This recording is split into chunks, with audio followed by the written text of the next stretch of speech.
the director of the University Gallery. This is the second in our series of speakers events connected to Greening the Valley, and we're delighted. It's a growing concern here, very exciting. We will be able to offer you, please pick up our brochure, which was produced by the Gazette, listing all of our future events, future speaking events. Meg Vickery, the guest curator's essay, an interview, it's all in this wonderful booklet here. So please pick up your copies before you leave.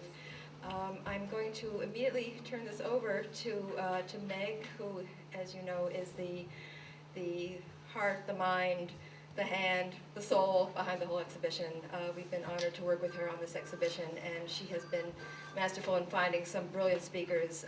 And the series is being videotaped, so if any of you have missed the first and the upcoming, you're most welcome to contact us. We're not quite sure how we'll distribute, but it'll be on our website probably, and then we can actually get anyone DVDs if you'd like to have copies for your own use. So I'm going to turn this over to Meg to introduce our most distinguished speakers for the evening. So thank you again for coming.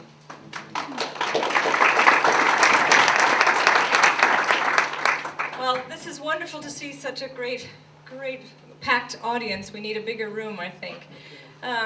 Sorry about that. We didn't know it would be quite so popular, but we're thrilled to have you all tonight.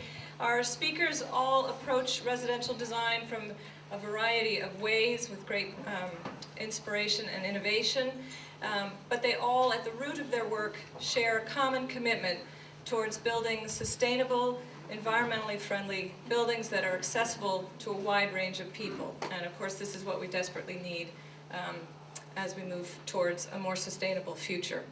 Our first speaker tonight is Ben Uyeda. He's the Chief Architectural Officer at FreeGreen, which is you'll hear more about that. But anyway, he graduated from Cornell University with a Master's of Architecture degree in 2005 and co-founded the Zero Energy Design, or ZED.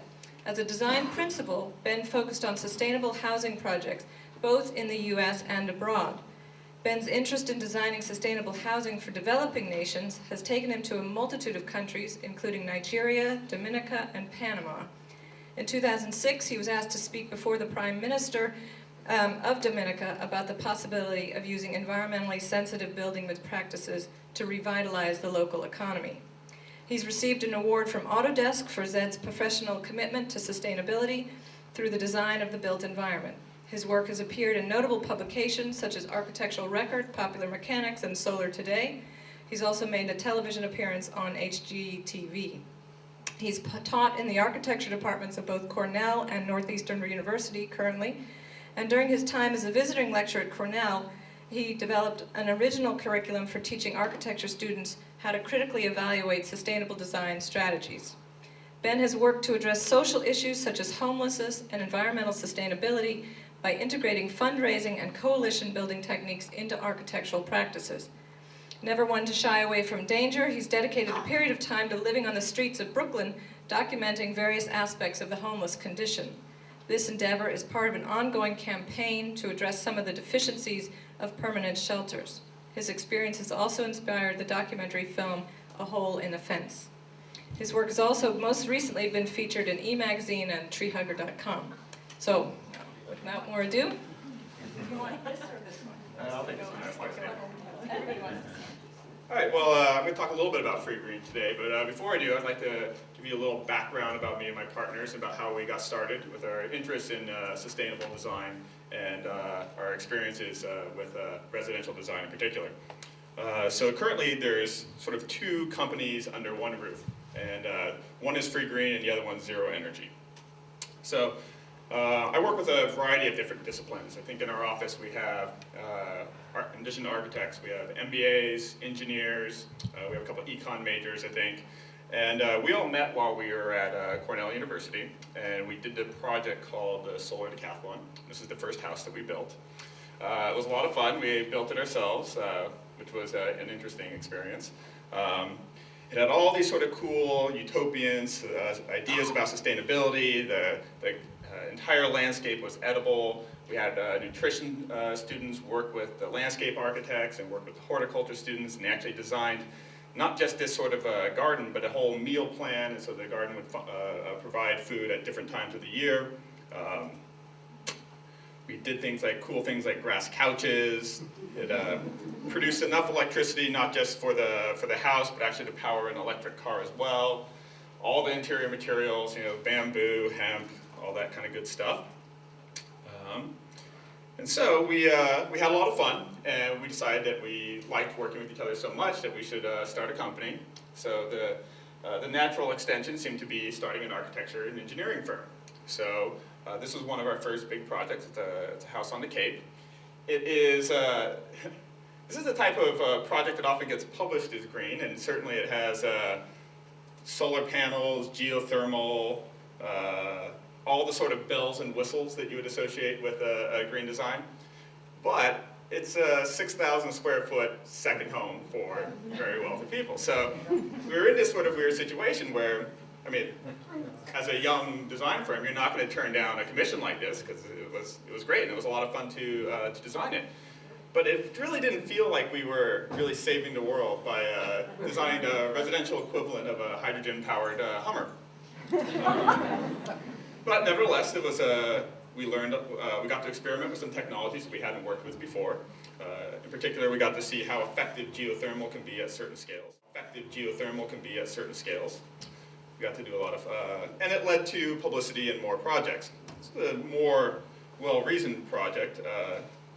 This one was only about 3,000 square feet. We got to work with more of the sort of bullet points of green design. The green roofs, the solar panels, the water collection, all these sort of technical features that have become the sort of icons of sustainability. And again, this was we enjoyed it. We had great clients. But we sort of felt that we weren't really actually achieving the interest that we sort of brought us all together in the first place. So we looked at it and we sort of did a survey of where do houses come from, and we realized that, well, less than 5% of the homes built in the US, and by far the single family home is the most common building type in America, less than 5% of those homes have direct involvement with an architect. So that even if we became the biggest and greatest green design residential architecture firm, we're really only affecting a small amount of people. And if you look at the average cost of an architecture design home versus a home sold on the market, there's a bit of a discrepancy. So we were thinking about it, and we're like, well, and we had done projects at a smaller scale, but we tended to lose money on those ones. And we said, well, what we really want to do is we just want to do good designs and just be able to give it to people that can't afford it. And so our goal became, well, how do we develop a business model around what we actually want to do, which is the nice thing about trying to start your own company. And so, as some of our best ideas always come from, we were watching television.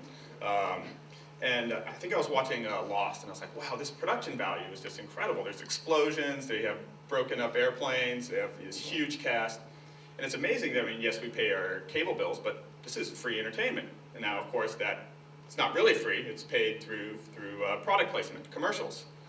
And if you think about design, well, why can't a designer has an ability to influence product purchases, so why can't we use design as a form of advertising? And rather than try to develop a prefabricated housing system, why don't we develop a mass publishing system to distribute design media to the people that need it? So that was the idea for FreeGreen, is that we make green designs and we publish them on the internet and people can download them for free, and we make money by speccing products into them. Now that was the original idea, and we still have a lot of that, and we've become in the last, launched it about 18 months ago, and since then we've become the largest supplier of home designs in the world. We've had about 50,000 plans downloaded in the last year. Wow. And yeah, so the exciting thing is that, as long as I ask you a question, the exciting thing is that, that something that's labeled as green can actually become mainstream so fast just by changing the way it's actually distributed. So these homes, they aren't as well designed, to be perfectly honest, as our custom homes, because we don't know who's going to build them. But they're sort of, but right now, about 30% of all the buildings in America come from stock plans. from the same sort of format. So most people would go to like eplans.com or houseplans.com, and they would pay $1,000 to buy a stock plan. So this is like an example of, this is one of our more popular ones, at least in warmer climates. So most popular one in sort of the Southwest. And you can take a virtual tour, you can click and learn about the different products in it. You can actually switch out different material palettes and things like that, make your choices. Go all through the house, look at all the different features. You can learn about the different HVAC products. But one of the most important things we did is that when we originally came up with the idea, people were like, well, how do we know you're speccing good products? I mean, and how do we know these things are green? Well, one of the things that we learned how to do in college was how to use energy simulation software. And this is becoming increasingly important in design today. Because everyone can say, well, if you change these windows, it's going to save you on your utility bills. And you go, well, how much? Exactly how much? Well, these days you can get those answers. You can get them in terms of dollars and cents. So what we did is that we don't design anything in 2D. Everything we design, we build in a 3D computer model. And then we have our engineers actually simulate how that building would work in different climates to evaluate its energy performance. Once we do that, we can sub out different products and see how any individual component, whether it be switching the insulation from batt insulation to a spray foam, would affect the end homeowner's dollar and cents utility bills. So what we allow our users to do is that if they like a design, they can download it and they can enter in their zip code, and they'll actually get this comparative energy performance data where they can compare the home if it's built with the materials we recommend versus the ones that would just require basic building code. So if you hire a builder and said, build me a home, they'll build it to sort of basic building code. It'll hopefully stand up and work the way it's supposed to do. But they're probably not going to put any sort of extra features in unless you ask for them or pay them for it.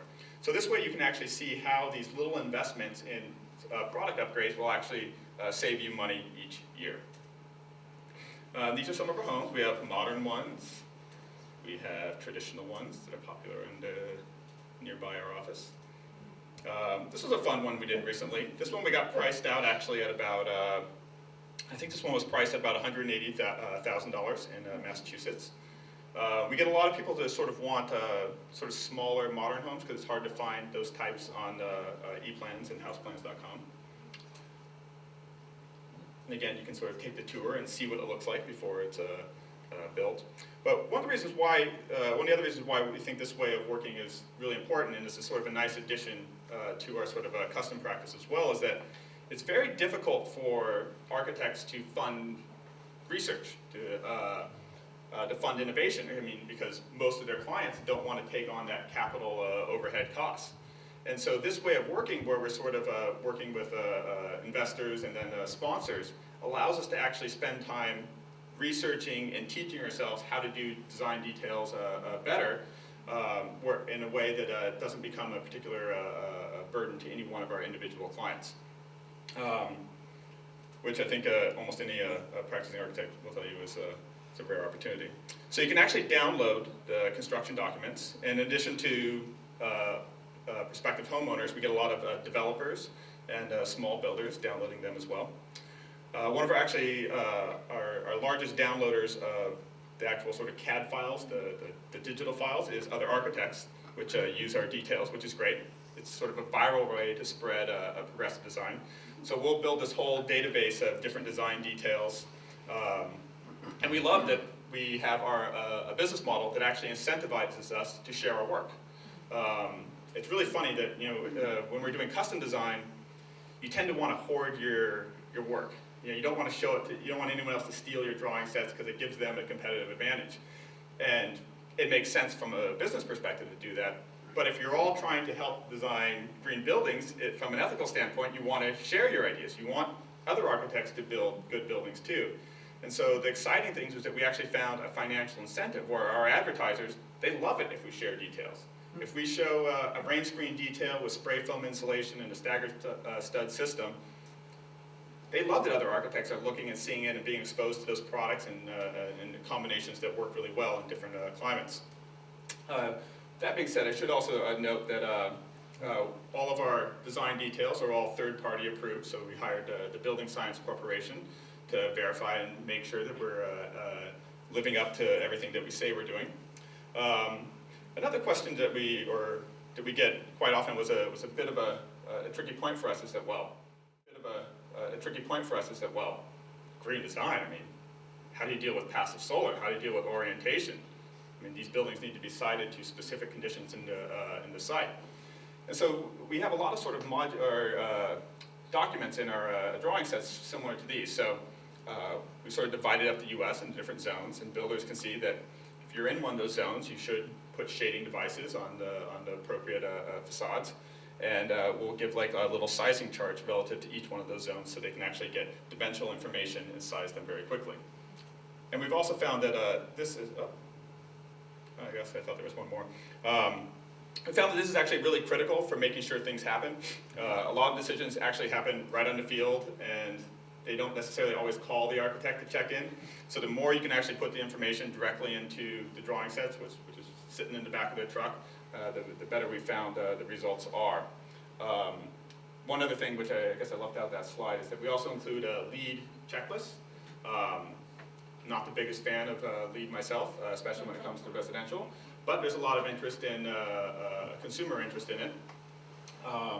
And so we put this sort of checklist so people can actually work with their builder, and when they're talking about their different material choices and through it, they can actually see how the choices they're making affect their sort of LEED score. And that's been pretty popular as well. And it's actually been used as a template by the National Home Builders Association for their green standards. I think that's about it.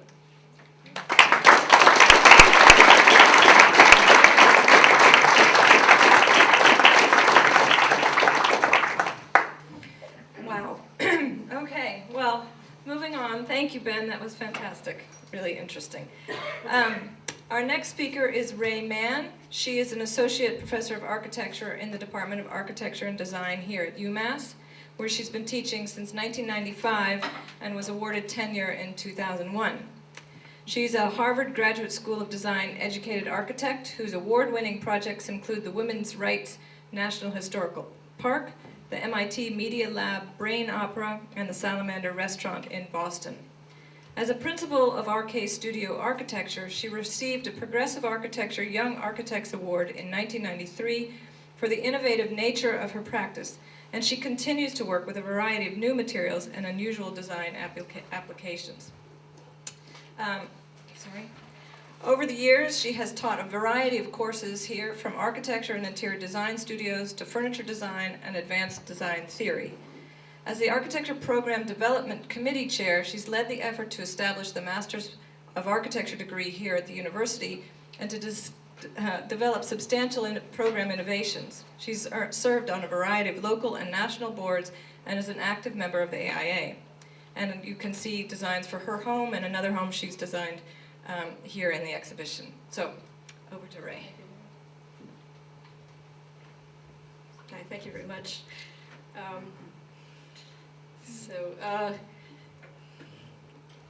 still pondering Ben's wonderful talk here, so wow, I'm very inspired. I'm talking tonight about two houses that I've been working on recently, and I would say that I'm sort of working my way towards green and trying to sort of think about what it is to be building more sustainably, and again, this whole question of the custom house to a house that can reach a broader public, I think is ever present on my mind. And I just happen to have these two houses. One is actually for myself and my family, who are here, and then a client who happened to ask me just around the same time that I was embarking on this project for my own family to do a house for them. And so it's been interesting to follow a kind of parallel between a kind of experimental nature of the house. The introvert is me, actually, introverted, and then the extrovert house, which is for the client. And because as it turns out, the programs are almost identical. The sizes of the houses are almost identical, and then there's certain other key aspects, though, that are different. So it proved to be kind of a useful comparative sort of set of circumstances. So the reason I call the first one the extrovert is it's really about a house that has a big view, and the introvert is really about a house that has is really based on an internal view. Even though you see a lot of glass there, but you'll see what I mean in a second. So just to sort of straightforwardly go through the projects. One, the extrovert house sits high on a hill. The client went out of his way he wanted a view of Mount Greylock, believe it or not, from Leverett. So, and he actually does. I think it's right over there. Somewhere, let's see, where's my mouse? It's right over there. That means a big view in this, in that orientation also means a big wind, means a big west-facing view, which we quibbled about quite a bit, but also good solar exposure. So what you basically see is high on this hill is a kind of what I call a opposal roof strategy, which I seem to keep repeating, which is a roof that kind of opens up, runs the long way of on the house, and incorrectly, I'm always seem to be running my axes north-south, which I know is like a no-no, but I open up to the south, and then I seem to have these roofs that are now running north to be the location for solar panels and things like that. So we did do, my very helpful assistant, Matt Sutter, has been helping with a lot of solar calculations. So gives you some idea. So I think you've probably seen the images from the show, this kind of scissor house with this big west-facing window high up on the hill, but just to give you a general idea. I apologize for the Revit gives you a certain palette of landscape that looks very un-New England, but that's what we have. So to me, a lot of the question of what would we, I think in certain ways, we've perfected the standard house. We can make it fairly energy efficient. They may be bigger than they should be, but so my question is, what do we want to do that's then different if we're going to push the envelope? And I really, not that interested in doing a lot of fancy moves in houses, although my contractors might argue otherwise. To me the question is, what is it about lifestyle that we're looking at anew, and how is it that we can use a new house to enable people to engage with connecting with nature, connecting with kind of the cycles of life more readily in a house. So that was something that I was interested in my house, and then with this client, they were also very much interested. And so you see certain features creeping into both houses. For instance, a kind of root cellar where cheeses, wines, vegetables are then easily stored. The heat recovery ventilator. This is I'm just showing lower level and upper level just to then I'll move to the next level. These are just some of the views. So this is a very simple house layout, really, very much more logical than mine, I might add. Sort of a big kitchen that opens onto a sun space. The sun space is something that, in a certain sense, is not the most efficient way to use solar energy, but is probably the one that offers the most amenity in terms of an actual space that you isolate from the rest of the house, but offers you the ability to heat it up, to then use that warm air to bring into the house, or to give you that kind of very wide open indoor-outdoor feeling in the summertime. So although it becomes an extra expense because you're basically, especially with this code, the way the codes work here, you're paying for a double layer of glazing. Sorry, my mouse keeps, this becomes a key kind of element of space in that house. So trying to integrate that piece. We see a few things here, low and triple glazed glass on that west wall. We are trying to use some LED lighting. Stove is it's basically a conventional fireplace, but with a glass enclosure, and then we'll be using a high-density cellulose. But basically, so then that's sort of the main idea of that house, is that as it opens then to the south to collect the sun, or bring daylighting in, open up towards the garden, so that you'll have this very easy transition from working in the garden to taking your vegetables into the house and so on. It's really about that kind of aspect of lifestyle, I guess, in this case. Just some views. There's Mount Freelaw. Yes, there it is. So, and I assume they're going to have some window shading. I don't know if they're here tonight, but yeah, they're, you know, there's going to be some issues with that, but you can only win so many things. But so this gives you some diagrams of what kind of the warm passive, or the winter mode of warm air kind of moving through, and sun space used selectively. They calculated heat loss of 34,000 BTU, so we're at about a half to a third of a normal load, but there is some load there still. Summer mode, I think, would be grabbing kind of air that comes through the lower entry, and sort of it works its way up to the high side of the house, so a natural ventilation should be provided.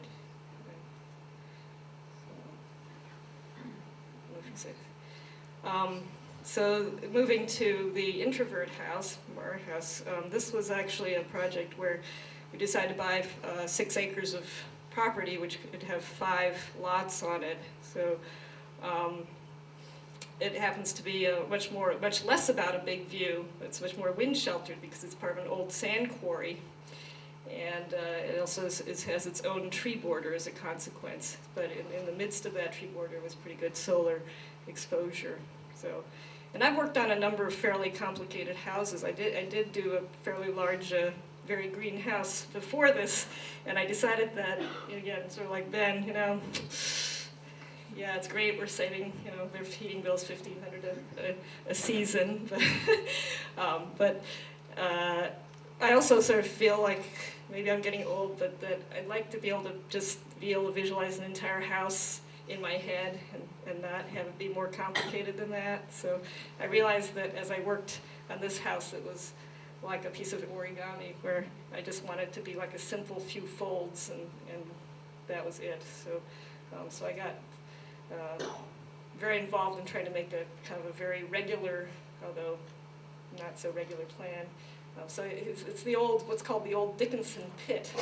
I don't know if it's related to Emily Dickinson's family, but it's a really a sand quarry. And I guess I think I'm probably kind of a daydreamer, because I have a lot of images in my head about, you know, sort of permaculture, landscapes of Japan, and that's sort of the vision I had of this site. Of course, the reality is it's a big sand pit, so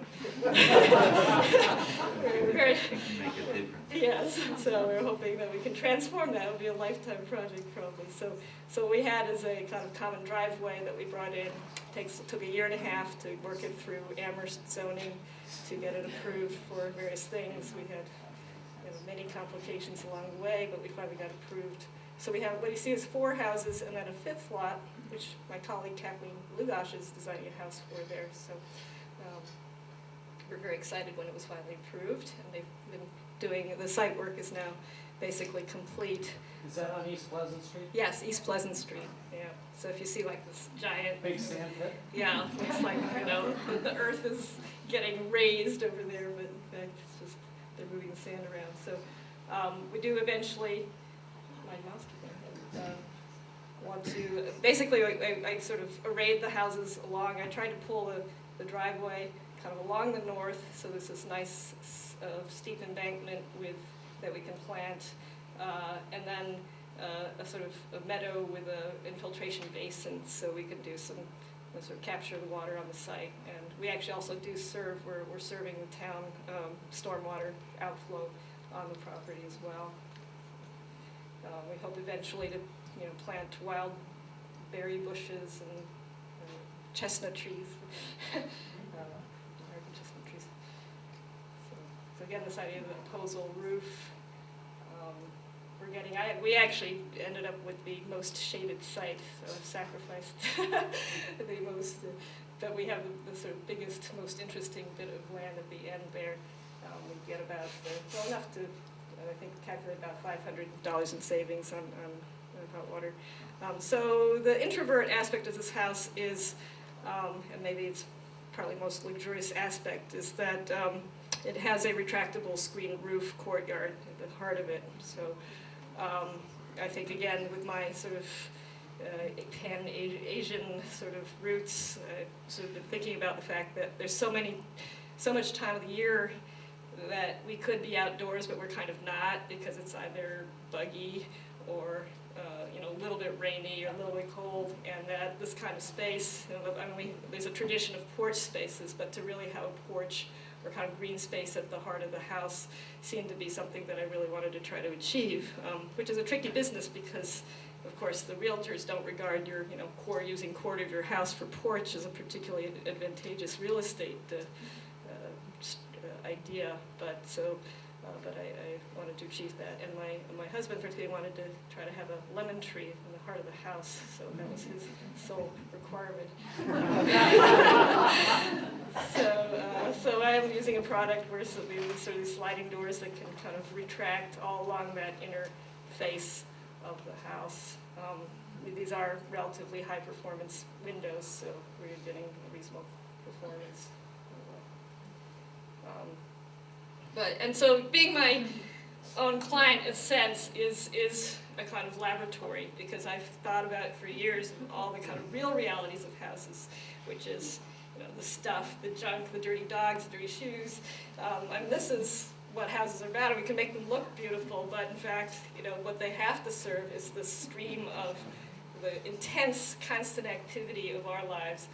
Both I and my husband tend to work at the house as well, so it's not only a sleep space and family space, but a work space as well for all of us. So sort of trying to figure out some simple way to manage that, and how big should a house be that can manage that is really the question.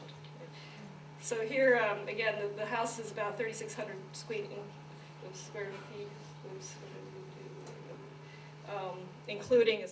including a supplemental apartment, which we did get approval for. Keep losing that. So this is a little supplemental apartment on the lower floor here, and then again the root cellar type space. We did make plans for an elevator, so that we wanted to make sure that that's planned in from the get-go in case we need it. We have some of the features of a solar thermal and high efficiency boiler. Again, the supplemental apartment, I think, is something that people are pretty keen on as a way of being able to extend the reach of who they can accommodate. So these are the sorts of images that sort of run through my head that I was trying to capture in this house. Again, sort of the idea of the courtyard at the heart here with its little lemon tree, sort of a masonry heater that is sort of off that space. The greenhouse, Japanese bath that you can do your seedlings and do your planting. There he is. I thought a lot about laundry, and so this idea of this multi-utilitarian sort of green. Basically from a thermal point of view, this is the kind of warm, wet space that then, if you can use that selectively to take that air into the house, this is the kind of drier, wet space of the sun space that can take warm air into the rest of the house.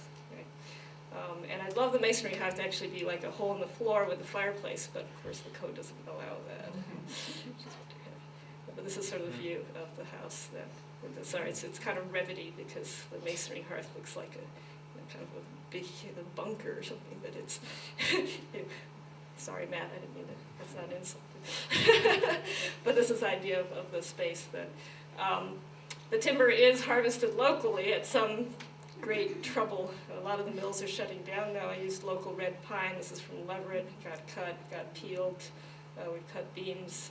It turns out, of course, it's relatively strong wood and very beautiful, but also required some additional structural work. So in the end, I don't think it's saving any money. It just makes us feel wonderful having it. And then we're also going to be using the Calwall Nanogel, which I recently heard that someone's developed a process to reduce the price on that 80%, and I'm not sure I'm going to be able to be the beneficiary of that savings. But it's relatively expensive, but it does give you an alleged R20 wall. So actually a little lower than that by the time you're done with all the actual calculations. But it does give you good daylighting. So you have light without the heat. It's very interesting to stand next to a nanogel wall. You don't feel the heat of the sun coming through it. So hence on our east and west walls, we're able to tolerate that. And actually see, part of the idea is that we are a very book-intensive family, and then we'll have a bookcase system that actually sort of partially goes over some of this. So we're seeing it as a kind of filtration of light through our stuff. It appears as the upper floor level, so kind of the idea of these sort of 2 bedrooms kind of perched above the courtyard space. Again, I think a very romantic view of life, I guess. The winter modes using the sun space, used selectively, the masonry heater, about a third, 28,000 calculated heat loss without accounting for the solar and masonry heater. So we do expect a fairly high yield on the solar hot water panels. In the summer, of course, that courtyard gives you a pretty nice stack effect to ventilate. Other couple things that are sort of innovations, risky innovations really, is this is a sandy site, so I thought it might be appropriate for what's called a frost-protected shallow foundation. I'm pretty nervous about it, but it seems to be going well. It's actually far more work actually than doing a regular foundation, because people know how to do regular foundations, but you do use somewhat less concrete.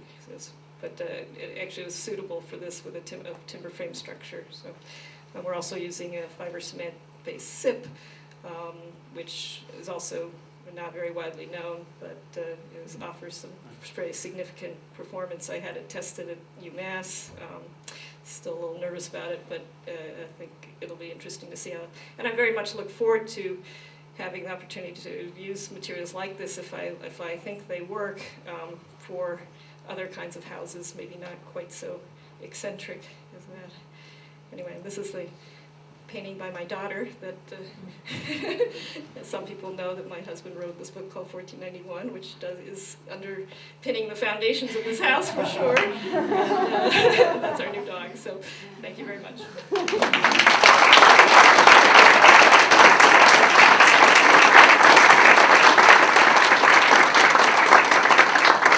Thank you, Ray. That was fabulous. I always liked learning about Ray's house because and the idea of a development, because it goes up right next to Owen Drive, which is the epitome of the sort of development we'd like to shy away from. Not if you live in Owen Drive, it's a lovely place, but it's maybe not. Or if you're a member of the planning board and the but it's perhaps not all that green. We were going to have 4 speakers tonight, but unless she's out there lurking somewhere, we seem to have lost one. So we're moving on to our 3rd and final speaker, Bruce Coldham, who is the principal architect of Coldham and Hartman Architects here in Amherst. He graduated with a Bachelor in Architecture in 1969 from the University of Melbourne, and for the following 4 years worked as an architect in that city. He immigrated in 1982 to the US and completed his MED program at the Yale University School of Architecture. Since 1989, he has run his own architectural practice here in Amherst, which is dedicated to producing high-quality, high-performance buildings for clients who really care about producing good, enduring architecture. Since 1989, he's led the effort to establish co-housing as a viable housing option here in the Northeast, including founding the Northeast Co-Housing Quarterly, which is now part of the National Co-Housing Journal. He's been an active member in the Northeast Sustainable Energy Association, or NESE, which just ended today, and that's why he's fortunately here. And he's been a member of NESE's Board of Directors for 9 years and was chair of the board for 3 of those years. He's 3 times been chair of its influential Building Energy Conference. In 2000, he received its Distinguished Service Award. He's a member of the Town of Amherst Planning Board for 7 years, which is really quite something. Thank you. And from 1995, starting in 1995, and was the co-founding chair of the town's Comprehensive Planning Committee. He's been an active member in Governor Deval Patrick's Zero Net Energy Building Task Force and continues as a member of the Mass Zero Net Energy Building Advisory Council. He's been a member of the American Institute of Architects since 1999, and in February 2010, just last month, was elected as a fellow. And I must say, he's been one of those architects in preparing Greening the Valley who's, he's worked tirelessly at this. at these efforts towards sound, environmentally friendly buildings for decades. And so it's with great thanks that I introduce Bruce Coldham. Oh, thank you.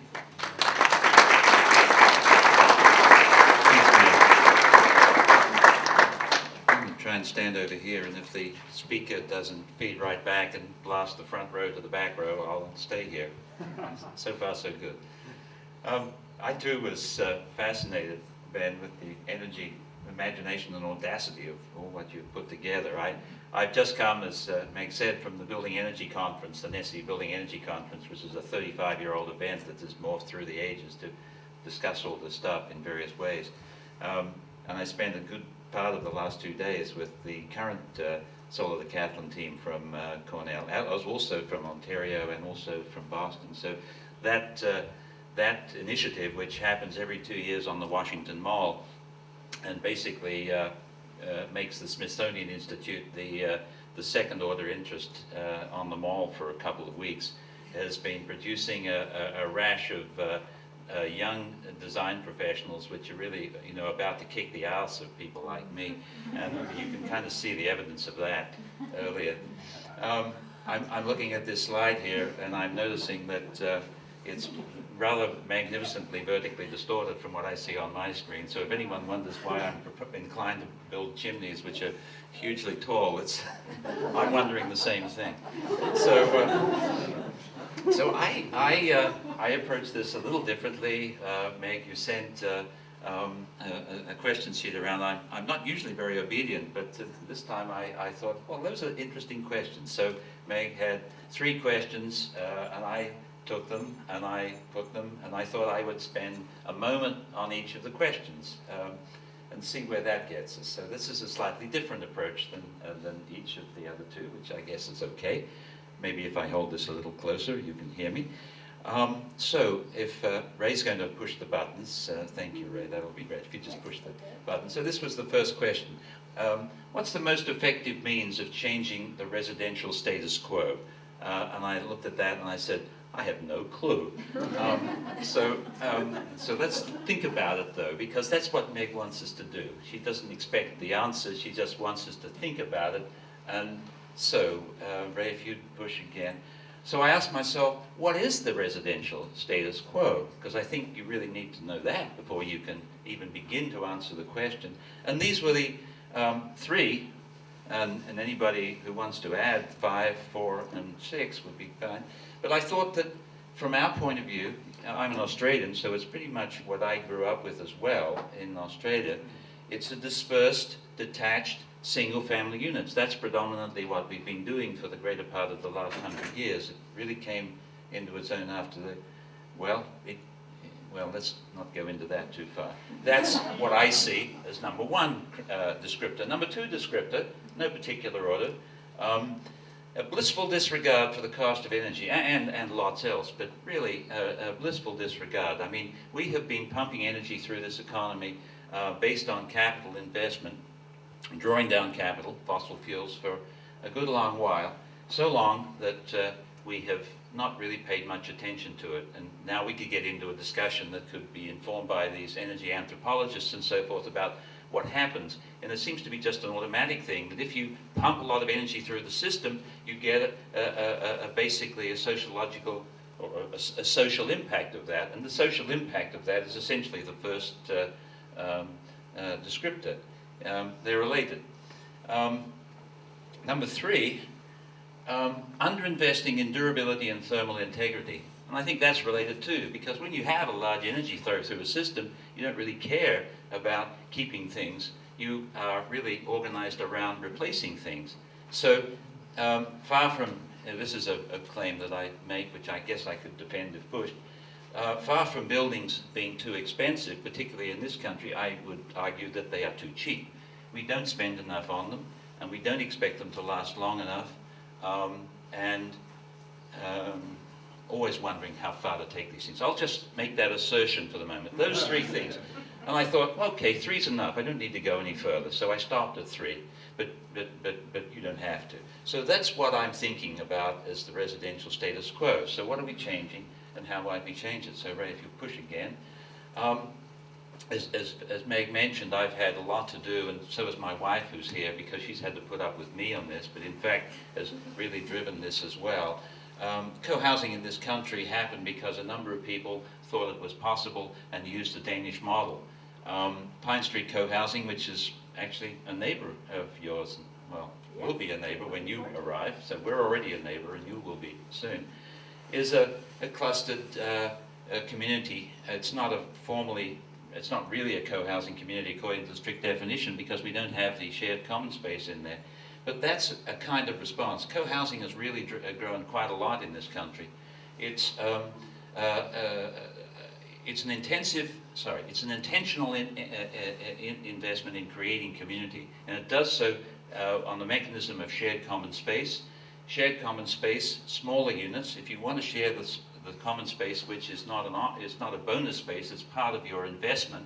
You know, your house is a little bit smaller. You put some of that house into a common house. That's your house. You really need to be able to get to it under a fairly rigorous set of conditions, which is to say, when you're 3, when it's dark, when it's icy and snowy, pretty high access standard, and that access standard pushes the parking and the cars and everything to the periphery in the ideal model, and you get a much more concentrated, minimized footprint, low impact in site work. We paid half the cost of the site work that we ordinarily would have paid on this by condensing everything and going about it in this way. So co-housing, and there are probably a couple of hundred of these across the country now, and this kind of approach, connected multifamily housing, is one way in which, speaking from my experience and what I've done, and people around me, would be a push to change the status quo.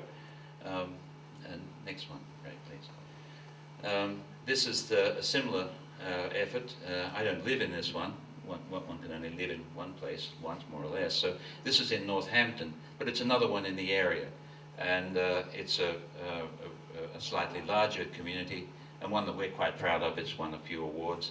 And I particularly like the colors, which are never as vibrant and interesting in slides as they are in real life. And I really like the way this community, in search of its character, of expressing itself, really trusted the architect with leadership on color, as opposed to trying to do it by consensus. The one thing they didn't try to do by consensus, God bless them, because if they had, it would have looked really not very nice. So it's a lovely place for a lot of reasons, not least of which they took a chance on the palette and the socks and the trousers and the jacket of the architect. Right.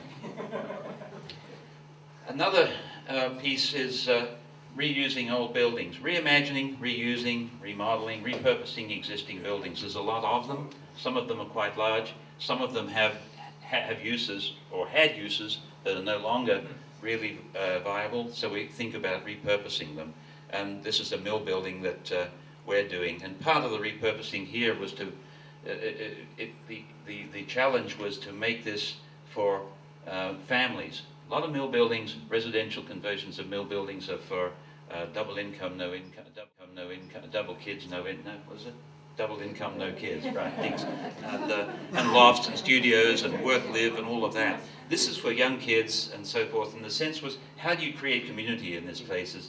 And we had this idea that if we were to, based on our co-housing experience, if you can create community on the horizontal. So we thought if we could consolidate circulation on one floor by having townhouses inside the flat, inside the mills, and bringing the light down through, and we created daylight models to understand how this would happen. It would be a way of using a mill building in a way for housing that hadn't been used before. We haven't been able to make that happen for various reasons, but the idea was very exciting to our clients, and they let that go very reluctantly. Next one. This is Echo Hill, the way I reimagined it some years ago, as a productive community. The sense was, the question was, you've got Echo Hill, a very successful planned unit community in Amherst from some years ago, one of the very first actually in the country. If you change one program requirement, which was to provide the needs of food, energy and water from the site directly, how would that change the design? What would you do differently if you changed that one rather significant program requirement? And so this is a drawing. This is a reimagination of what Echo Hill would look like, housing the same number of people a little differently. We won't go into it. It's just a nice image. I like it, and it's a way in which we were thinking about changing the status quo. Ray. Question number 2 was, what do we think, or what do I think, or are the most promising trends? Actually, you were bold. You said, what's the most promising trend? I think that's wonderful. What's the most promising trend in residential design? So anyway, maybe I should have said what are the most promising. But that's the question that was posed, and so I thought, well, how about a promising trend or two? Because I didn't want to have to choose necessarily. So next. This is what we've done in co-housing, but this is a micro trend, I guess, but I'm only one guy, and this is what I'm thinking about. And the idea was, we build houses. We put, let's say we build a house for $200,000. There's probably $12,000, $15,000, whatever, a mechanical system in that house, furnaces and stuff in the basement that are throbbing away down there, and they're directing air, typically, or water, around the house, trying to make the whole house the same temperature all the time. The question was, and for that we have rather meager wall thicknesses. They're not terribly well done.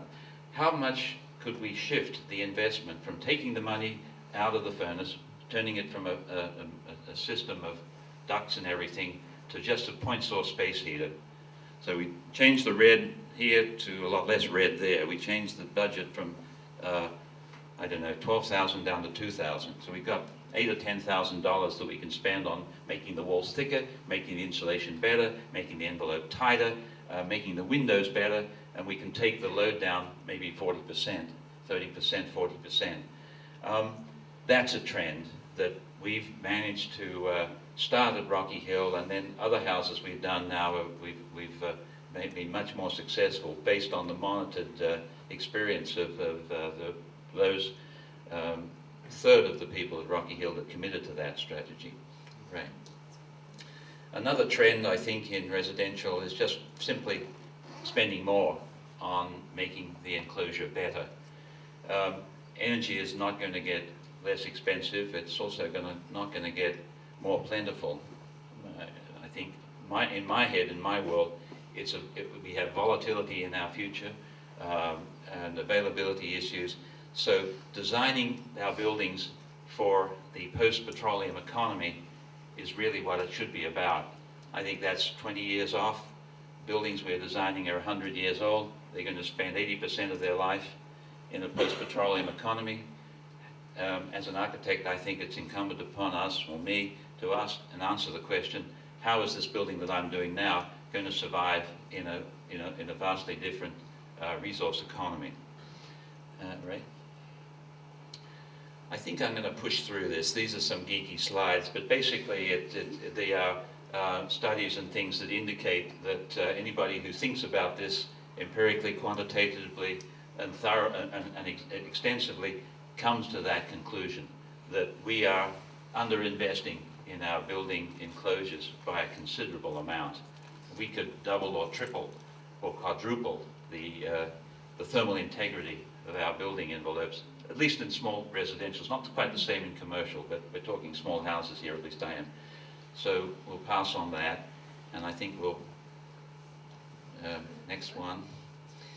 This is just to show you what's going on here. In the world of average housing, I don't need to get into the units, but we are typically using that much, a lot, of energy. If we move down the track to best practice and then to exceptional, you can see that there's a 4 or 5 to 1, 6 to 1, depending on which part of the graph you want to compare. So there's a huge potential here.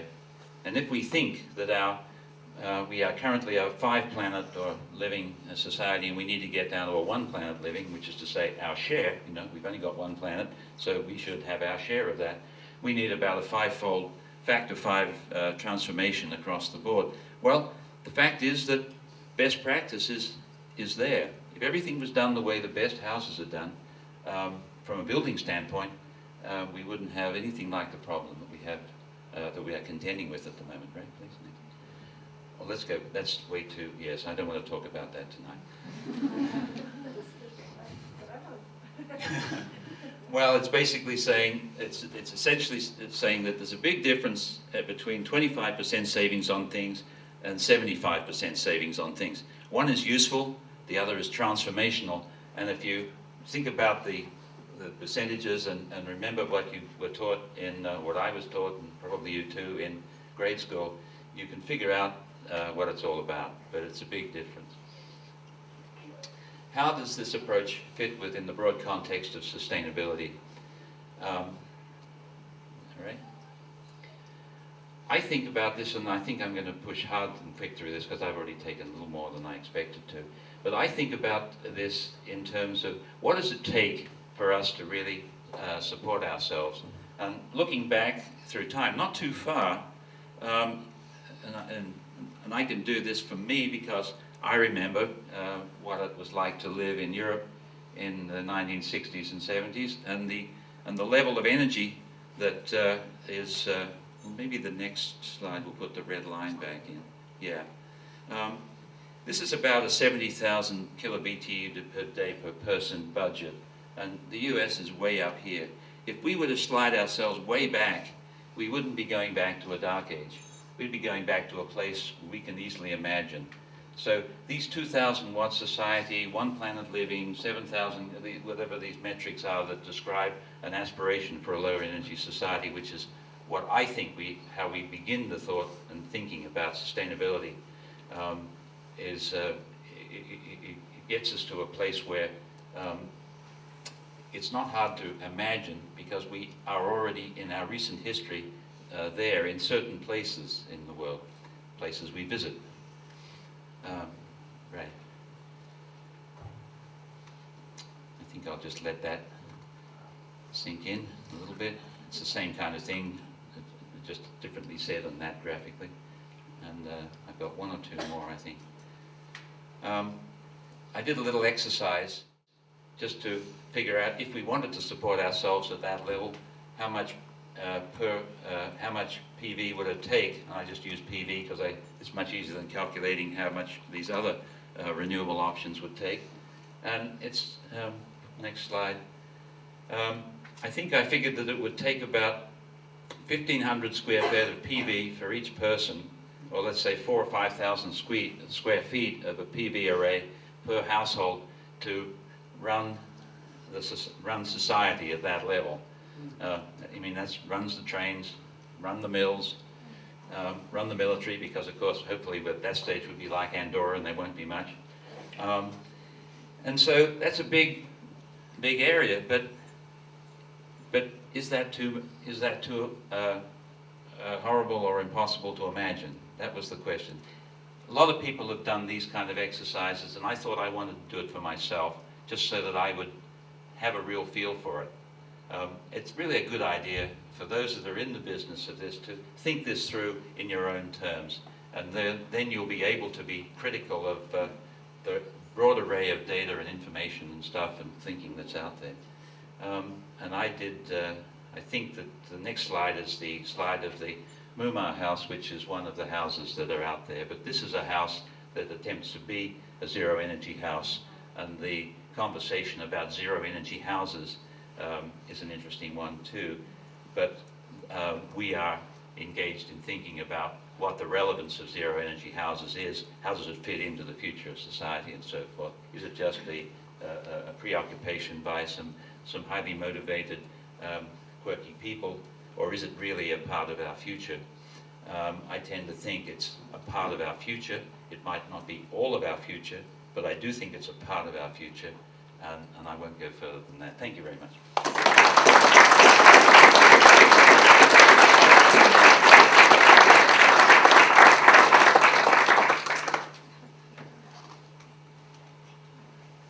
Well, the happy news is, thank you, Bruce. That was wonderful. Our fourth person arrived heroically. I'm afraid you got lost or something, but anyway, we're very glad to introduce Maura McCarthy.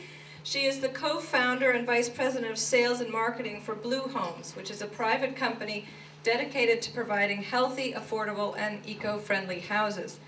Her experience, Maura has co-founded Blue Homes because of a deep interest in reducing the carbon footprint of American homes, much like Bruce and Ben and Ray, and making a home home buying more fun and convenient experience. Maura has several years' experience as a venture capital investor at Ironwood Equity, including experience as an investor in the prefab homes industry. She's a board member of the Capital Network, a nonprofit focusing on providing mentorship and financing to startup entrepreneurs, and is a board observer on ISIS, the leading provider of active apparel focused solely on women. She's a member of the U.S. Green Building Council and Renewable Energy Business Network, and has served as a judge for the MIT Enterprise Forum and Ignite Clean Energy competition. Blue Homes was recently also featured on treehugger.com. And just before I forget, if you are here for AIA credits, don't forget to see Lauren Starr in the back. All right, how we doing? Almost there? Sorry about this. Well done. Can I talk from here? You can talk from there, yes. Sit down. Is it turned on? Yeah. It's on. Okay.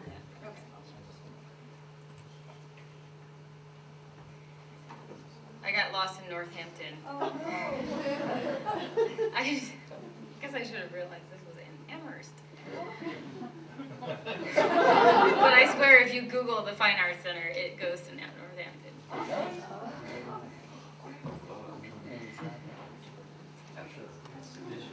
That's right.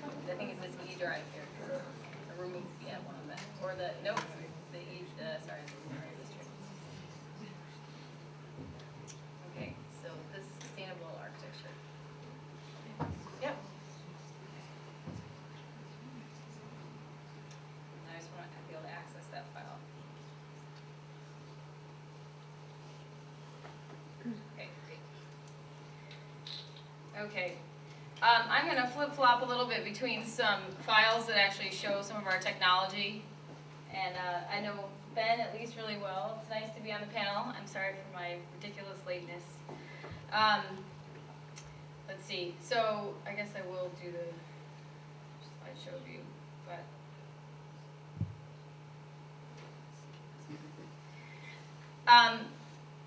so it's really nice to be out here. We have a lot of interest in Northampton because of the obvious focus here on healthy living, green building. I have a lot less of a technical presentation from a data standpoint, but I do have a lot of examples of the technology that we use at Blue Homes. Let's just see what we have here. I think I'm going to run through a couple of these topics and then get quickly into our technology and what we're doing in an innovative way so that you can ask questions. And I'm sure you've I guess you've been here for an hour, so I want to not take too much time. Blue Homes is a prefabricated home company. We do not do mobile homes. We don't do HUD code homes. We do very beautiful and high quality green homes that are built off-site in a factory. Obviously, the traditional prefab word, has been, depends on whether you're over the past 30 years. Modular homes, in 2006 there were 80 companies and 200 factories. They did 40,000 homes a year. Modular homes are inherently, generally greener because they're built off-site in a factory. There's a lot less waste. There's plenty of studies to show that. And literally it's something directionally like 80% less waste by building out in a factory, which is a big pro of building in the traditional modular way. Modular homes are not manufactured. Modular homes are built to site build code, and they tend to be green, although they have been slow to adopt green technologies and products over the past 30 years. They really started with more of a Henry Ford kind of mentality. And then we have panelized and timber post and beam houses, which are very beautiful. They're also part of the prefab family. The pros are that you can do really beautiful custom homes. And many of these were products, the Empyrean Deckhouse Acorn Homes. That company went out of business last year. They were a fabulous company founded by MIT people back from the 50s. Benson Wood Homes, great company up in New Hampshire, several different log home companies in Lindahl Homes. The downside of this type of prefab is that it actually takes pretty long time, and the average time from beginning a project to end, for example, at Empyrean was 600 days, which we know because we've hired about 5 of their staff. So what I wanted to sort of discuss generally, where, why is prefab green? Where is prefab going? And give you sort of a basis for what kind of technology we're doing and why it actually is going to improve the greenness of the housing stock that we build, and hopefully long-term the housing stock in the U.S. In general, I think in the past, prefab homes were built for the convenience of the factory builders. So they were built in modules that were sort of plug and chug and shoot them through. And then the answer was, as soon as they leave the factory door, hopefully the home builder can figure out how to put them together and assemble them. And there's quite a bit of site work. I think the sort of next generation of homes that are built off-site and in this green way are going to be built to optimize and reduce the site work and built for more long-term durability. The site work component of building any kind of prefabricated home is the slowest portion. The factory portion is always the fastest, but in many cases, factories were built to really reduce the pain for the factory and increase it for the builder. Really relevant to this talk is that in the past, factory-built housing procured very cheap materials. It was a labor substitution opportunity for people in Greenwich, Connecticut, to buy homes that were built in western Pennsylvania where labor rates are cheaper and move them into more wealthy cities where the general contracting was less expensive. However, as a side note, if you look at any Scandinavian country, we have a couple Scandinavian people on our staff. Prefabricated homes have been done for decades, and they are absolutely very green. They're much more controllable from a building standpoint. You reduce the mold in the factory that you incur, and you produce a very much healthier product. So we're sort of in the U.S. trying to move the perception about homes that are built in factories from cheap materials that are low quality to more modern, eco-friendly materials. Thirdly, many generations, both the sort of, I'd say the baby boomer retirement generation, generations of people that are just coming out of college are all looking for ways to understand the energy use of their homes, which is something I know Ben's company does really well, and also understand what the materials are in their homes and have a chance to feel like they are applying the materials in their homes and choosing them. So there's a big content creation trend happening. People want to digitally visualize their home and customize it. And lastly, the traditional prefab still took many months to build, and I think that our goal is to absolutely reduce the site work, which reduces the trips back and forth on site. It reduces the waste that you have from products on site, and is ultimately an easier experience for clients. These are examples of our houses in the factory and houses digitally visualized. I think the sort of overall philosophy that we've had as a company and around building in a more green way is to make homes more deployable, more easily shippable. We ship also modules that can fold out to be much wider, and there's been a traditional perception around prefabricated homes that they're very narrow and trailer-like. So our homes have used this folding technology where they ship more narrowly and unfold, which I'll show you. We want to absolutely reduce the site work, so we do more work in the factory, which is less efficient in the factory, but we increase efficiency on site.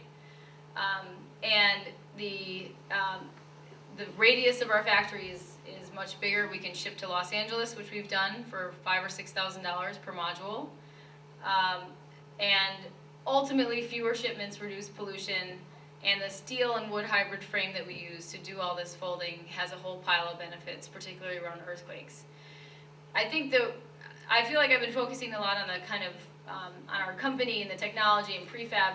But all of this is to move the dial and move our housing stock in the U.S. away from developer-built homes that are McMansion-style housing to homes that are smaller and more in line with Susan Susanka kind of small is better homes. It happens to be the case that homes that are built in factories and built off-site have a unique advantage for being more green and for procuring materials that are green materials in a more efficient way, installing things like closed-cell spray foam in the homes in a more automated way. And so all of this technology that we're doing is so that we can become a bigger, more scalable company and therefore have more impact on the greener housing stock in the U.S. This is an example of our folding technology, and I just show this because I use the term folding technology really lightly, and I think it gets confusing because it's hard to imagine what it is. But this is an 8.5-foot wide module, and it unfolds. We can literally ship this to the Caribbean. This is the steel frame, and that's how it fits together. So we can do pitched roofs. We're doing a much higher pitch roof actually now that will fit in places like Vermont. And we basically, everything is literally hinged. So we have a bunch of patents pending on this building science. I'll stop doing this. I just can't stop. So the promise and premise of prefab is convenient, healthy equals green, green, healthy, stylish homes that are built quickly. This is a picture of the Michelle Kaufman Glide House, which is a company we acquired last year. And she's fabulous. She's an amazing green designer. And we really, our big effort with her products is to try to make them more deployable and less expensive. Because if you have beautiful, expensive homes, you're not going to move the dial on reducing carbon emissions in the world. I guess I'd say people want this. People want to be able to research online. They want to be able to customize themselves. They care a lot about healthy green choices now.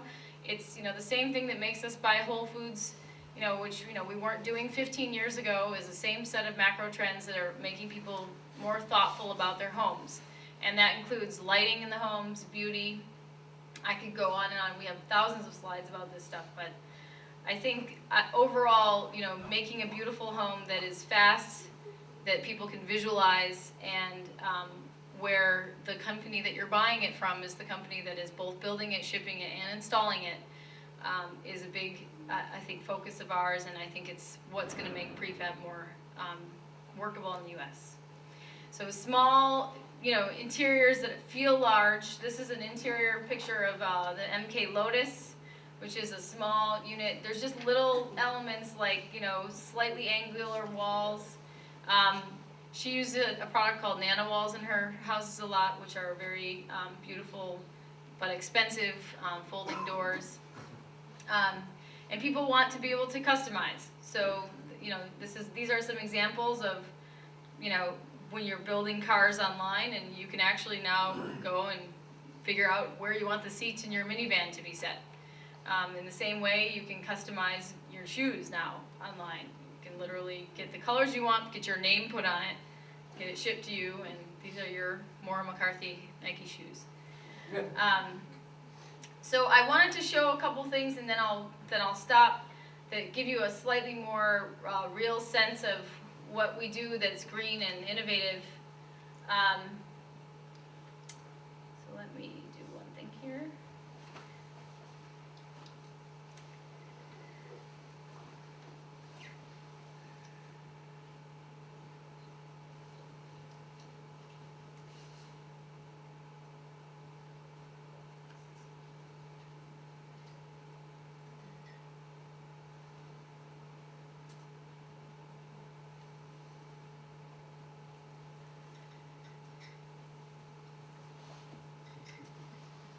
We haven't launched this yet.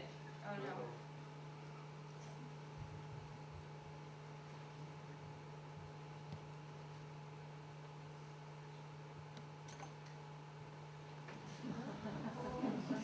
Pink slips in the mail. my designers might have cut me off.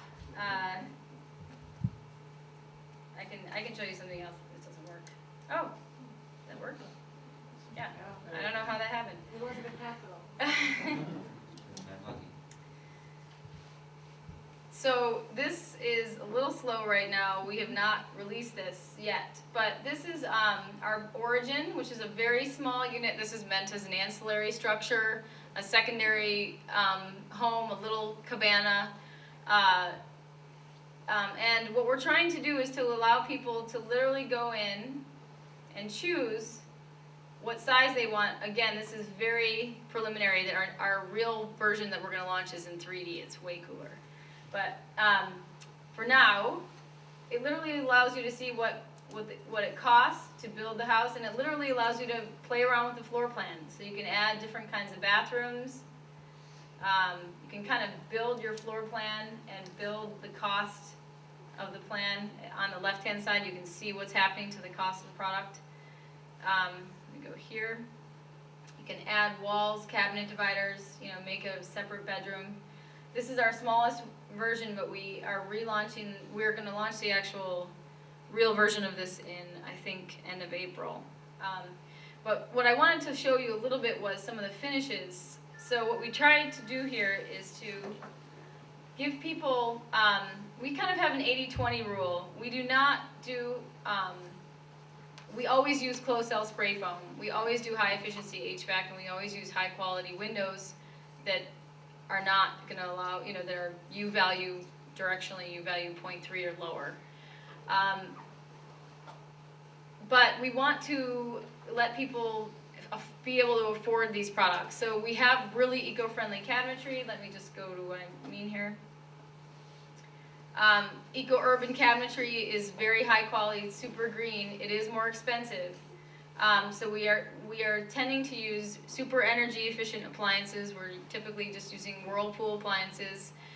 We like Whirlpool as a company. They've tried to do some work with the Cradle to Cradle program. And we like things like paper stone countertops, but these are optional choices.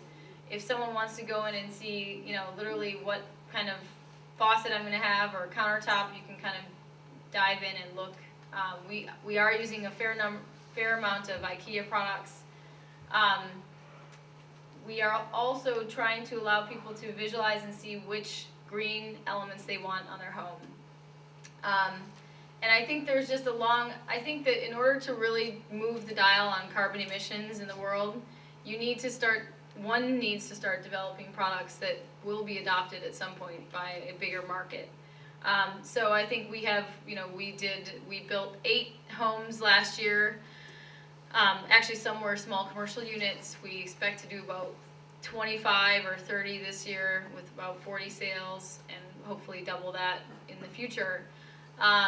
But we've gotten a lot of feedback from people who want to be off the grid, and we want to make it easy for folks to look and see what the cost is of some of these kinds of products, green roofs. Again, this is kind of a beta, so we put some things in here. This is a picture of the MK Lotus sitting in San Francisco. It has a green roof, it has solar panels embedded on the roof here. It's got a pile of really cool features, iPod controllers on the inside. Because the same people that want to do things green also like tech, often like some techie fun stuff. So the point is that you can go online, design your home, and get a PDF that shows. Well, maybe I won't be able to show the PDF. But ultimately, you get to okay, so the PDF is not working here. But at the end, in the wrap-up session, you can kind of see the homes, the full pricing and all the specifications that you've chosen for your product. If you're not somebody who's online all the time and who does this, who's comfortable doing it, we have clients in all the time. We had a client in today who doesn't have internet access, but she's built a straw bale home. So she's a genius when it comes to building green. She really cares about it. And we went in and showed her a 3D model of the house that she's buying, showed her every feature. She loves, Susan Suzanka, and she's the kind of client that we have a lot. So we want to make this sort of easy for everyone. The only other thing that I'll show, and I don't know if there's Google Earth on this, and I'm probably way over my time. Am I? Okay. I'll stop. But basically, you know, we also try to allow people to get a really good sense of their product on a site, and to visualize it in 3D. So this is a few of our origins. I won't go into it though, but if anyone wants to talk to me afterward, I'd be happy to.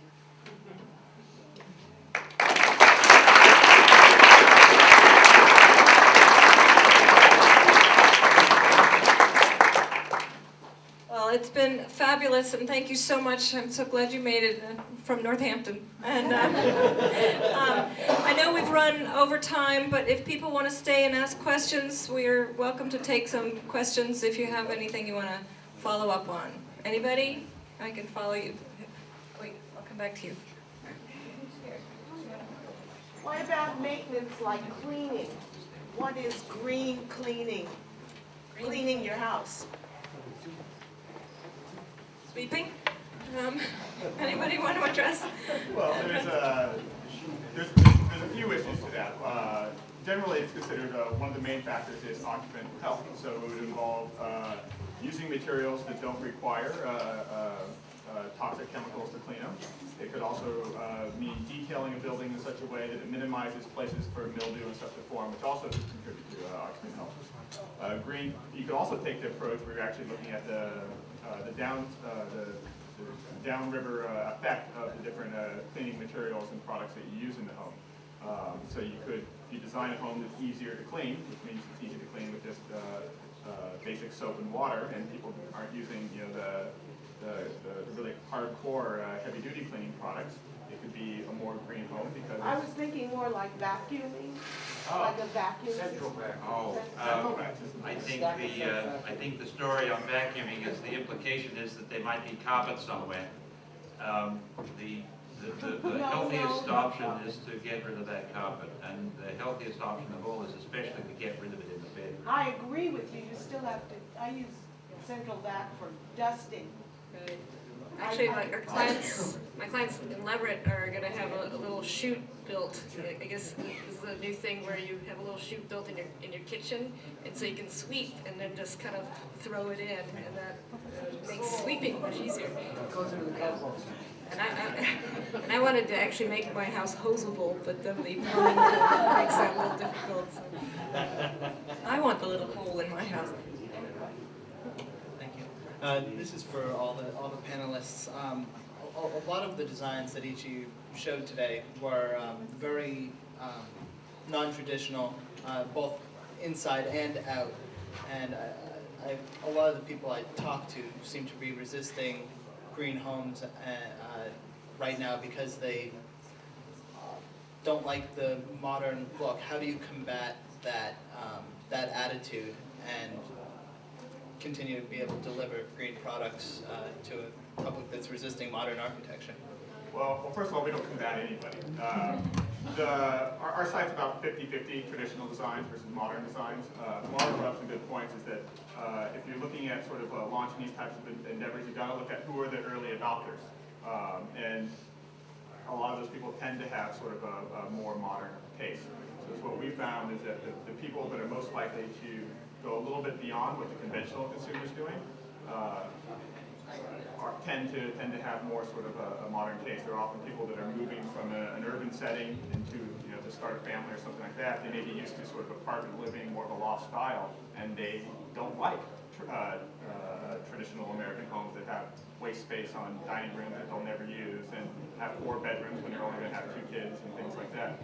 So I think if you want the traditional house, there's plenty of ones out there to buy, but you can't go out right now and just go, oh, I want a modern green home. You can't just go ask your real estate agent to show you those, and I think that's why there is a sort of a focus on when you're creating new homes to actually give people a real option.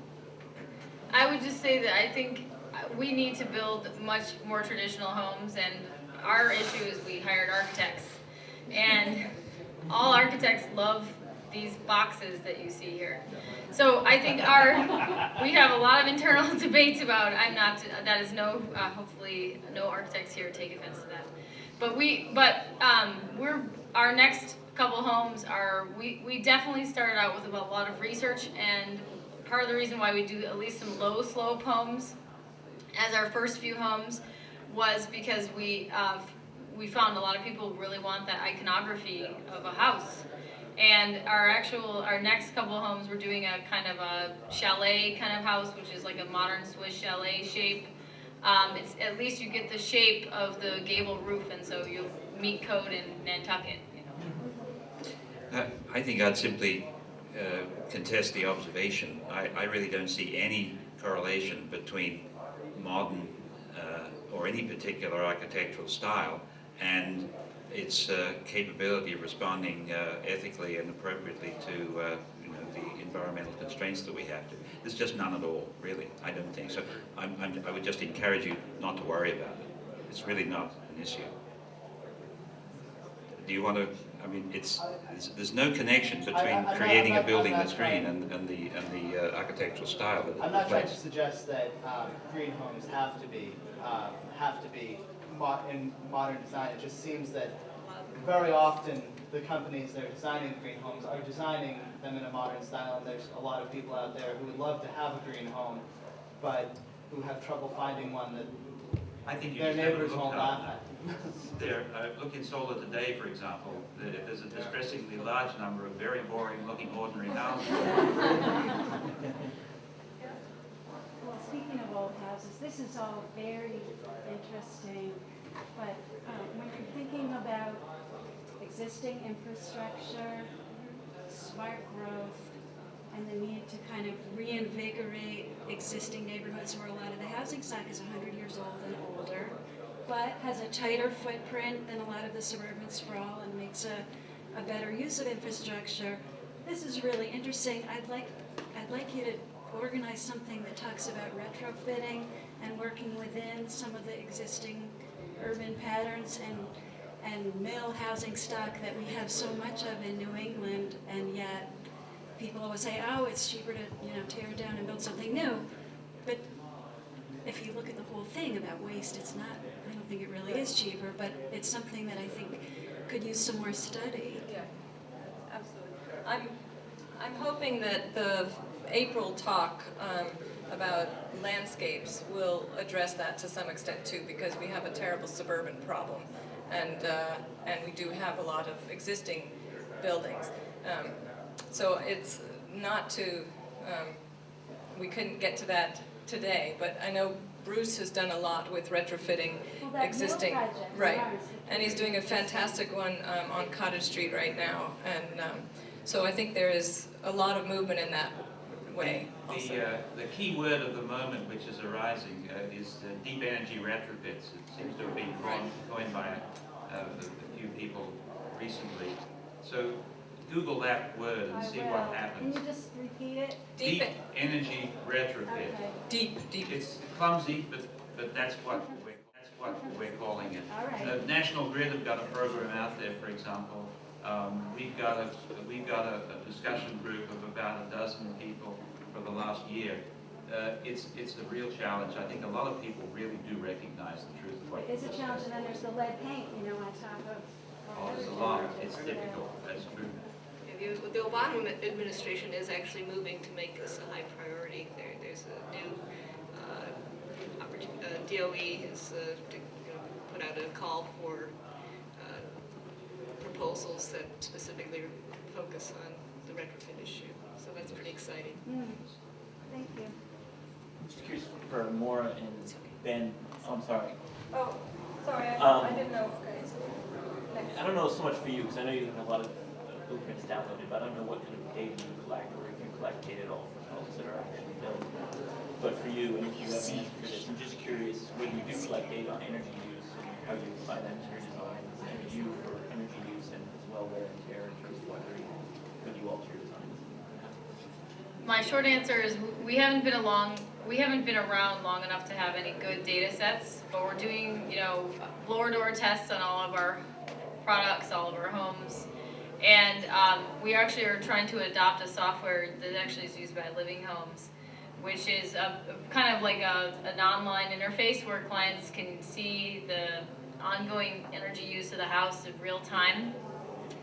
We haven't done it yet because it's sort of something we just thought about. We just saw in somebody else's talk and we thought, geez, we should be doing that.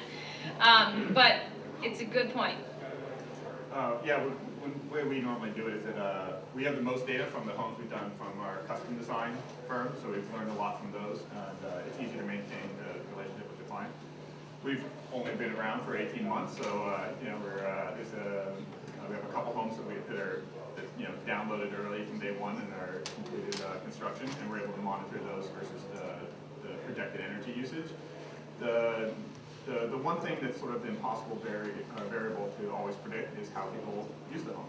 If someone leaves the window open and has the heat turned all the way up, that will affect it versus stealable. But you normally need about 6 months to a year's worth of data to actually see that. And yeah, the energy modeling softwares these days are very accurate. And there's a bunch of sort of reports sponsored by the Department of Energy where they actually build full-scale mock-ups and run those versus their projected energy simulations. And yeah, you know, the physics aren't that complicated where you can't get that far off. I just wanted to say thank you to the organizers and for the great turnout.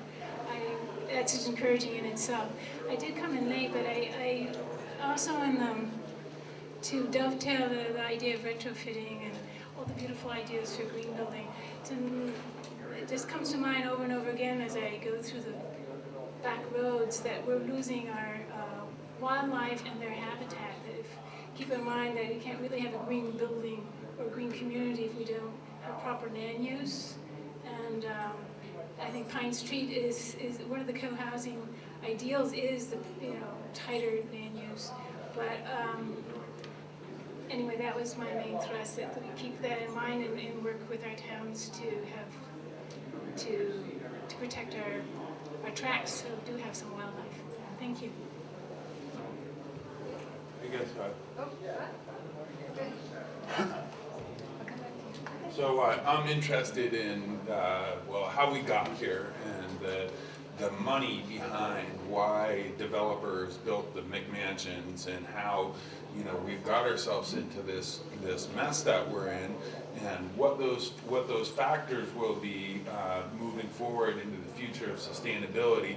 How we can change the financial equation so that it does catch on in a much bigger and much more national way, so that all of a sudden building green and doing development and keeping our footprint and land usage and cisterning of water and all of the litany of ideas that go into this actually makes sense for developers on a national scale, or are they dinosaurs?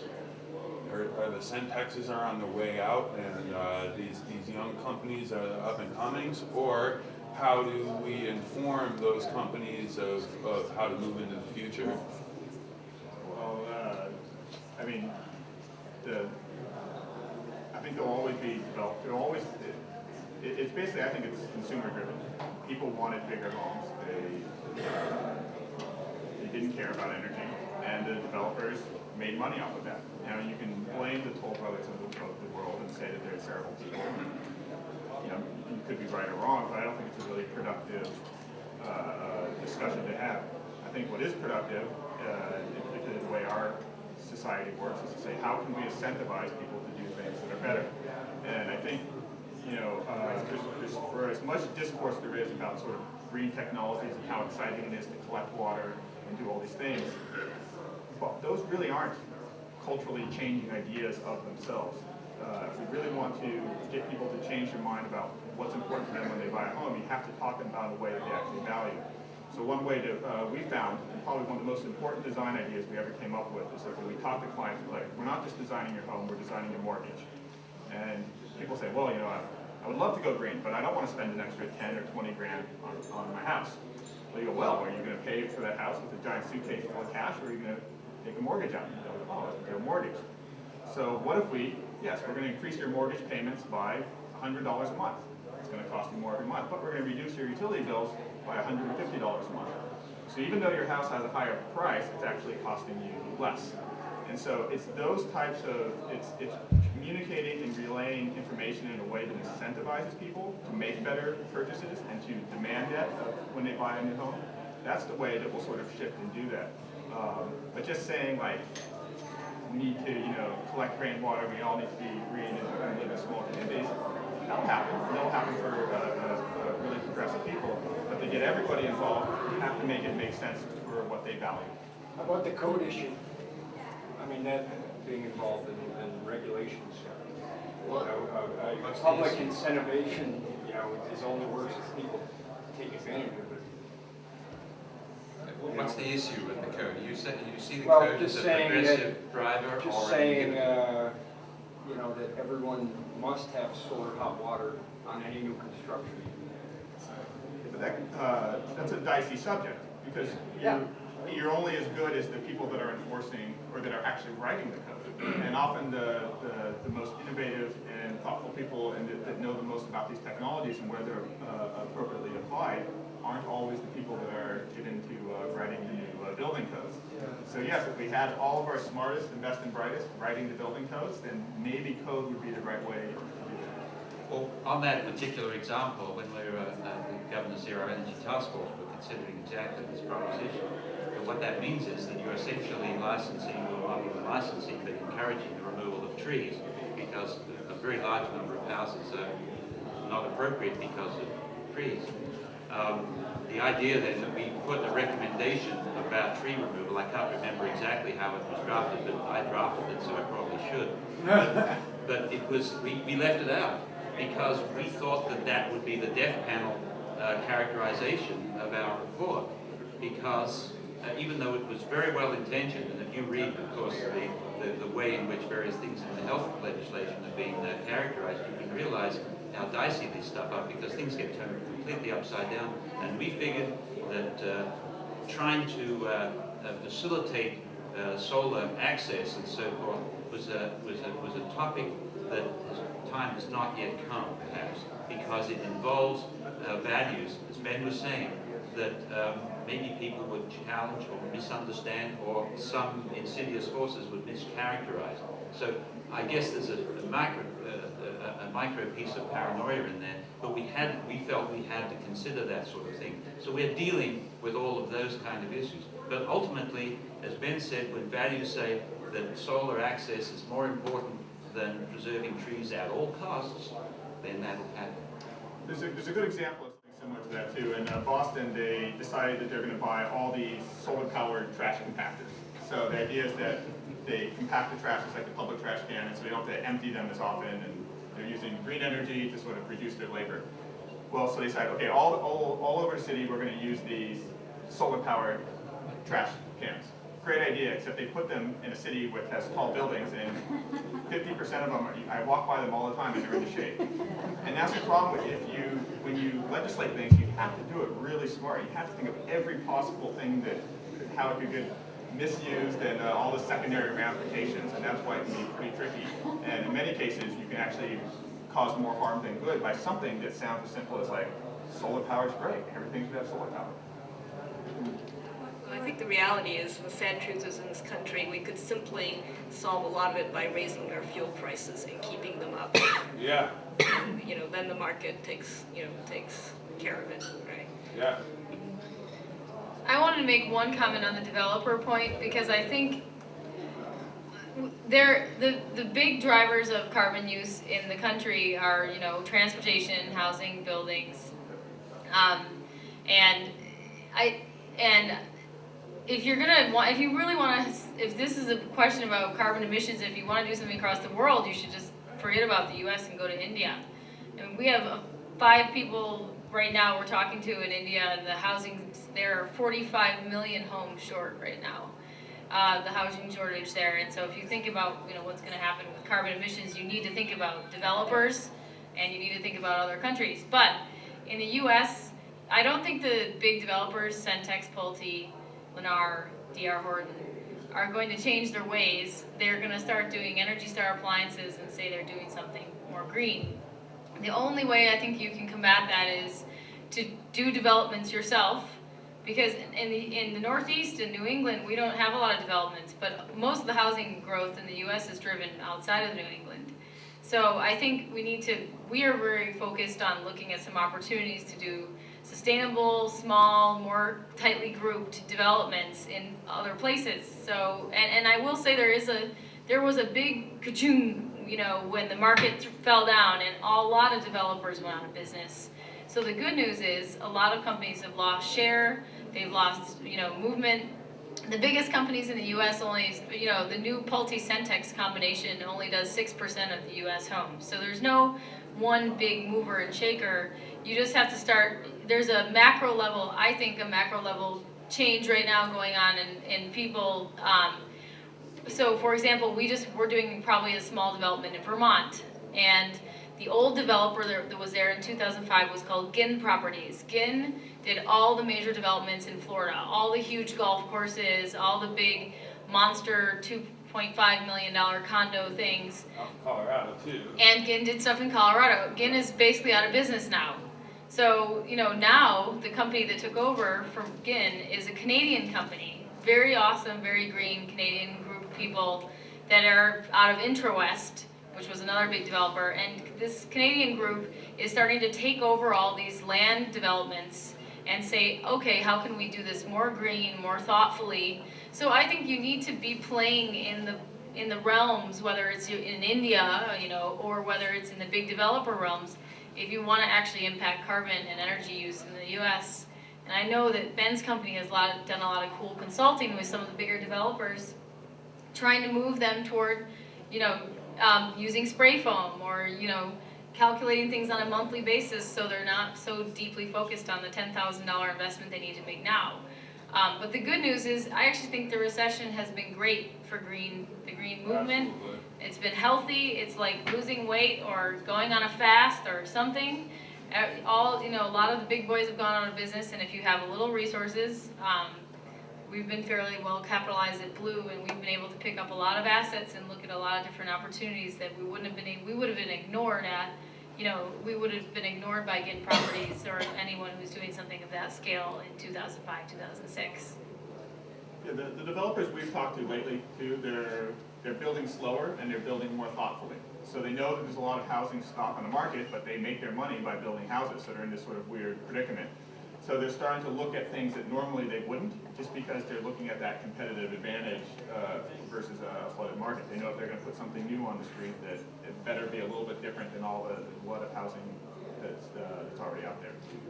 This might seem be rhetorical, but to what degree does the decay of old society provide us with a perfect opportunity for evolution to the future? Let's do it. Yeah. We have 3 more questions. Do you want to go ahead?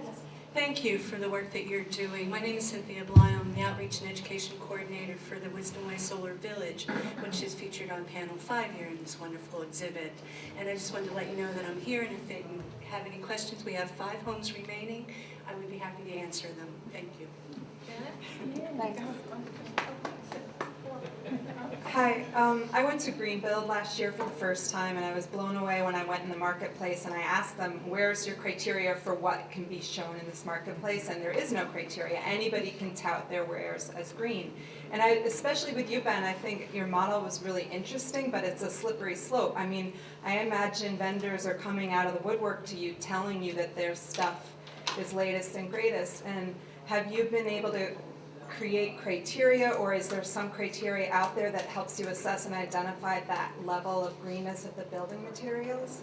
Yeah, all of our homes are at a minimum 30% more efficient than a code-built home.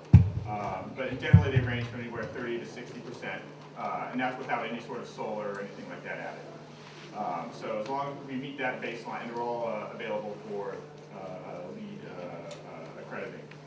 When it comes to actually picking our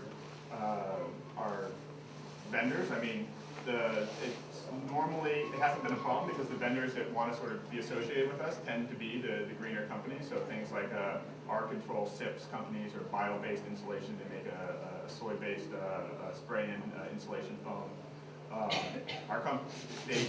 They want to be affiliated with our business model. They tend to be a little better. We won't obviously do things like vinyl siding and things like that. But ultimately, we suggest products. We don't dictate.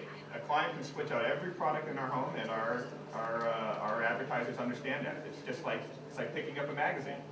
You see an advertisement for flooring in there, but it doesn't mean you have to buy it. What we're doing is treating design as a type of media. But that's why, again, the energy modeling, the energy simulation becomes the critical point for showing some sort of transparency, is that you can switch out these products, but if you do use these products, you'll achieve a substantial energy savings. Yeah, I wasn't arguing the energy thing, more like the volatile chemicals, the adhesives, you know, the chlorinated plastics. Well, that's one where like lead comes in really handy. And let me shoot this one. The very best source on this is the Environmental Building News, the Building Green, buildinggreen.org. It's and I'm sure you guys use that resource? We have. Yes. They've been going for 20 years. They've established their criteria. Every month they publish. They still publish in print, but they've got a vastly online presence. They're an extremely influential body of people in terms of aggregating information according to a set of criteria. It's their criteria, but it's also our criteria. I mean, my firm, it's a criteria of most of the people or the firms that are, for example, in this event that I was come from today in Boston. They are at Greenbuild. They are extremely influential. They're part of the LEAD program. Nadav and Alex Wilson, Nadav and Eileen.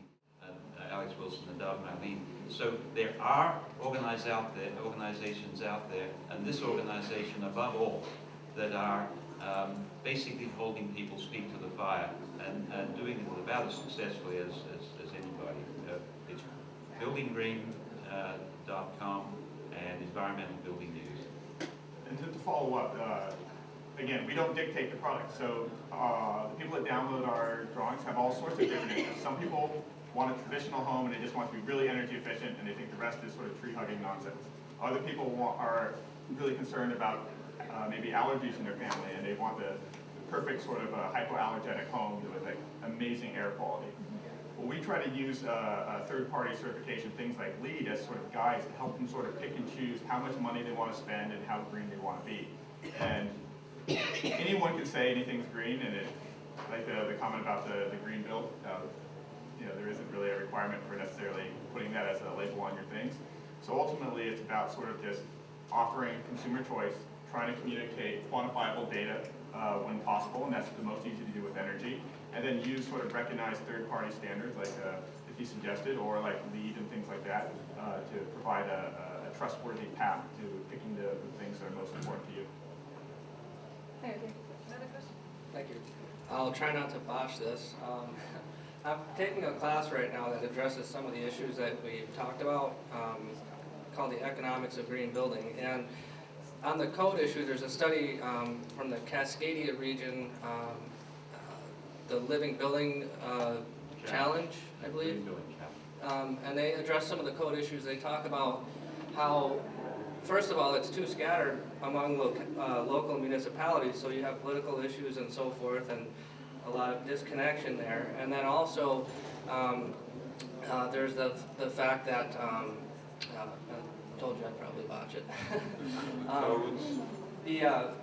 Well, let me move on to the economic portion. Is that the real estate valuation industry also is sort of catching up and evolving and starting to place value on green attributes that range from everything from energy efficiency to the other often cited things like productivity and health and well-being. And there's a lot of studies out there. Basically, they're demanding, what they seem to be demanding based on all the studies that I'm reading, is they would like to see proof and empirical studies. They consider a lot of the evidence to be anecdotal, and so therefore they've been slow to place value on green attributes in buildings. And you know, again, the code issue, going back to that, I can't remember what the other thing was, but if someone hits me up out in the hallway, I'll probably remember it. Thanks. Go ahead.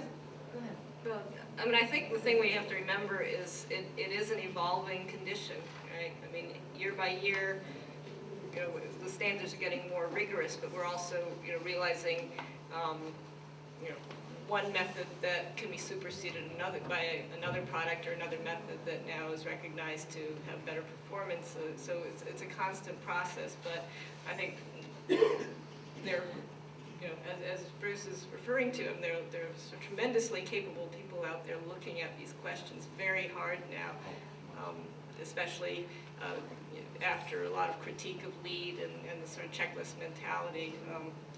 Building science is really evolving very quickly now, and I think you're going to see the effects of that continuously. I would love to continue on, but it's 9 o'clock, so I think we need to wrap it up. But before you all leave, I just want to announce there's an Architecture Through Film series being held at Prune Lecture Hall. The first one is March 22nd. You can see posters for it outside on your way out. So sort of looking at film and looking at the architecture through the film medium. Anyway, thank you so much for coming. This has been such an exciting evening. Thank you.